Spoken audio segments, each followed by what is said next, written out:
Bucay creció en Buenos Aires en una familia de origen judío de clase media-baja. Su padre era un agente de seguros y su madre una ama de casa.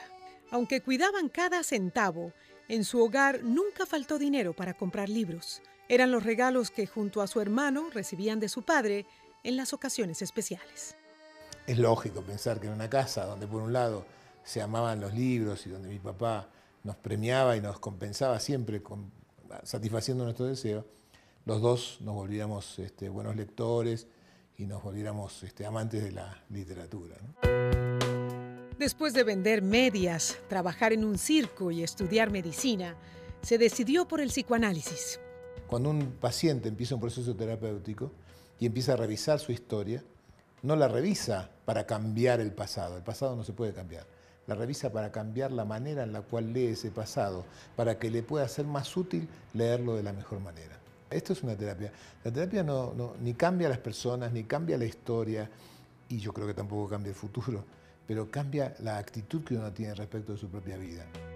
En una sesión, mientras su paciente hablaba, Jorge Bucay, en lugar de tomar notas de lo que el paciente decía, se dedicó a escribir lo que le diría si pudiera hablarle. Entonces, cuando terminó la sesión, le dije, quiero darte esto que estuve escribiendo mientras hablaste, esto es lo que me hubiera gustado decirte. Y a la sesión siguiente, cuando vino, ella estaba en un lugar muy interesante. Venía con muchas ganas de trabajar, le había servido muchísimo lo que yo le había dicho, escrito, tenía muchas ganas de preguntar y repreguntar sobre eso. Fue fantástico, el resultado fue fantástico. Yo me sentí encantado. Había sido la mejor sesión que ella había tenido en un año de terapia. La práctica se empezó a convertir en una rutina para el doctor Bucay, hasta que en una sesión de grupo, sus pacientes comenzaron a intercambiarse las notas que Bucay les entregaba después de cada sesión. A fin de ese año, ese grupo trajo una carpeta y me dijo, Jorge, tenemos un regalo para ti. Nosotros creemos que esto tienes que publicarlo. Y yo, que soy caprichoso pero no tonto, me llevé las cartas a mi casa para releerlas. Y empecé a pensar que quizás si yo le diera una unidad y pusiera todas esas cartas al servicio de un solo paciente, quizás podría ser buena la idea de publicarlo. Y le puse a ese anteproyecto Cartas para Claudia, en honor a mi hija Claudia, ¿no? Después de la impresión bastante artesanal de Cartas para Claudia, vino la oferta que cambió su vida para siempre. Me atendió él y le dije, bueno, doctor, me presenté, le dije, yo tengo una editorial pequeña, pero con un alcance de distribución importante en el país, entonces hice toda esta introducción, le dije, leí su libro, me encantó y creo que es un libro que nosotros podríamos llegar a publicar.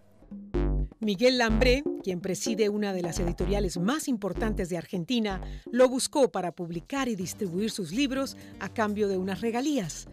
Por 20 años trabajaron juntos sin firmar ningún contrato. Bucay ha escrito ya 21 libros en 32 idiomas que se venden por millones en 50 países.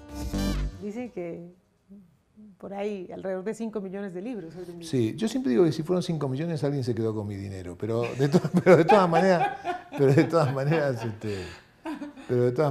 así dicen y lo escuché alguna vez. Jorge no escribía para colegas, Jorge escribía para la gente, es decir, o escribe, mejor dicho, para la gente, escribe para aquel que puede hasta llegar a ser, podría haber llegado a ser su paciente. Entonces, eso es lo diferente en Jorge. Y además el recurso que él puso en práctica, el recurso de la utilización del cuento en la terapia, en la clínica y demás, ha sido realmente revolucionario. Es un autor útil.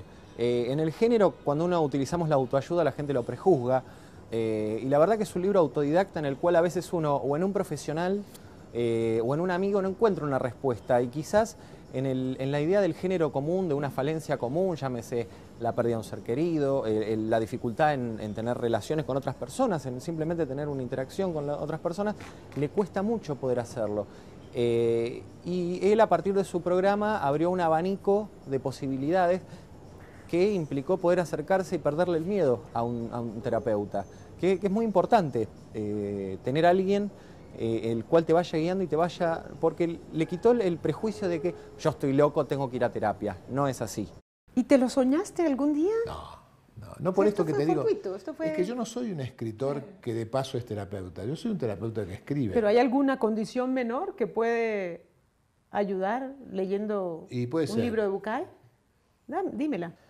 Hace 5 años, cuando murió mi mamá, el mejor amigo que yo tuve en el mundo, el día después de enterrar a mi mamá, me dijo: quiero que leas este libro, lo escribió un amigo mío, creo que te va a servir. Y me regaló mi libro, El Camino de las Lágrimas. Y yo, que no lo había vuelto a abrir desde que había salido 5 años antes, leí el libro con disciplina como lector. Y la verdad que a mí me ayudó. A mí me ayudó. A superar el duelo. A acompañarme en el duelo, a encontrar algunas respuestas, a buscar algunas preguntas, a entender, porque en esa situación, como cualquier otra, a veces a uno no es que lo que le pase sea tan grave, pero es que no entiende lo que le pasa, ni cómo le pasa, ni para qué le pasa. Entonces, un terapeuta siempre es alguien que te va a poder asistir y acompañar, pero la pregunta adecuada es la que te puede llevar a descubrir tu propia respuesta, la mejor. Hablando del duelo, para los que nos están escuchando, Jorge, ¿cuál es la pregunta que se debería hacer alguien que tiene el cargo de conciencia de no haber hecho en vida algo que ya no puede hacer porque su ser querido se fue? La pregunta es, ¿qué te diría él? ¿Qué te diría él o ella? Piensa qué te diría. Y después están las otras cosas, ¿no? Las preguntas de ¿cómo se hace para honrar el tiempo que pasamos juntos? ¿Qué debería yo hacer para honrar la memoria que tengo, ¿no? La verdad es que la mejor de las inmortalidades consiste en saber qué dejó el otro en mí. ¿Cómo no darle trascendencia y vida a eso que el otro dejó en mí, ¿no? Me parece. Yo creo que el hecho de que la vida sea finita, quiero decir que tenga un fin, nos ayuda a darle un sentido, ¿no? Nos ayuda. Y entonces me parece que hay muchas cosas que a veces nos traban en este proceso. Yo me imagino que la gente que lee tus libros y que va a tus conferencias busca, bueno, ese anhelo de todo. Yo quiero pasar de la tristeza a la felicidad. Ese es el destino, ¿no?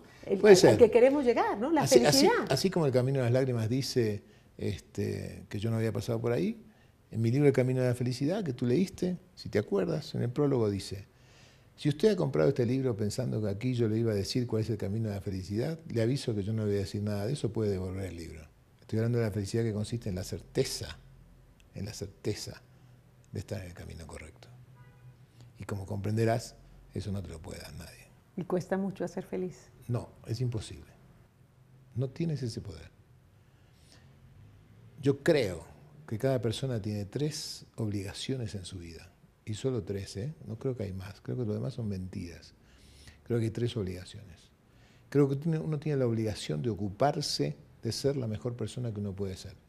Segunda obligación, tienes que ocuparte de ser feliz. Es una obligación, no es un derecho. Es una obligación, es tu obligación ocuparte de ser feliz. Última, no hay más. Deberías ocuparte de ayudar a que otro se ocupe de ser feliz. No de hacer feliz a otro, ¿eh? De ayudar a que otro se ocupe de ser feliz. ¿Y cómo se es feliz? Yo creo que encontrando el sentido de tu vida, proponiéndote el rumbo que coincide con ese sentido y dejándolo todo para seguir ese sentido si hace falta. Quiero decir, compromiso, aceptación, entrega. Yo diría apertura y ganas. Estar en paz con tu pasado y no tenerle miedo al futuro. Vivir intensamente el presente de cada momento. Esto es ser feliz. La serenidad interna, ¿no? ¿Y es difícil encontrar el rumbo? Primero tienes que saber qué hace falta, porque hay gente que vive su vida sin saber que hace falta un rumbo, ¿no? Es una decisión profunda, ¿no? Una decisión que tienes que tomar. ¿Qué es lo que le da sentido a tu vida? Dicho de otra manera, ¿para qué vives? Un rumbo no es tan fácil, porque el rumbo no es algo que uno se deba alcanzar. El verdadero rumbo es inalcanzable. Marca una dirección, no un punto de llegada. El sentido lo da el camino, no la llegada. La llegada acabó el juego.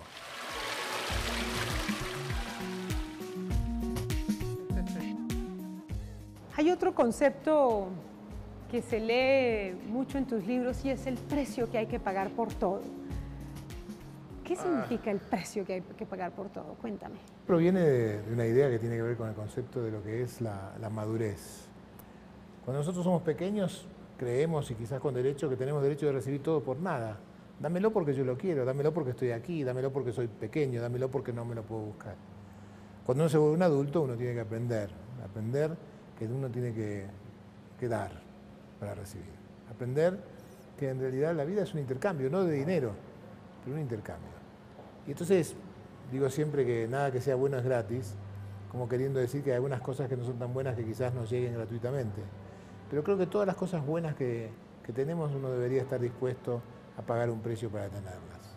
Y significa además que si algo bueno me sucede, debe ser porque yo pagué por ello. ¿Y te puedes dar la libertad de romper algunas reglas? Te puedes dar la libertad de romper todas siempre y cuando estés dispuesto a hacerte responsable de las consecuencias de esa libertad que te das. Tú eliges, tú pagas.